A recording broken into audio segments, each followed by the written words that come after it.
Lagunok, arpidedunok, euskaraz zer ikusi, irakurri eta entzun bilatzen duzue, Laboral Kutxan badakigu zer ikusi, irakurri edo entzun dezakezue.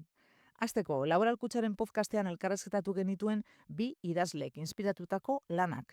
Filmi eta Max plataformetan daukazue azken erromantikoak, Txanei Rodriguezen izen bereko eleberrian oinarritutako pelikula, eta EITBek audioliburu bihurtu bitu, twist eta arkaitzkanoren ibilbide aparta osatzen dituzten beste hainbat liburu.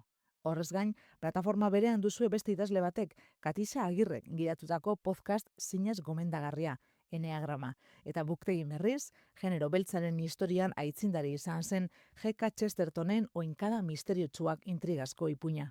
Bukatzeko, tresna lagungarriak, neoloteka, hitz berrien munduan zahartuta gera ezaitezten, eta Transkribeus euskarazko audioak transkribatzeko lehenbiziko aplikazioa. Hori guztia irailean, urrian gehiago.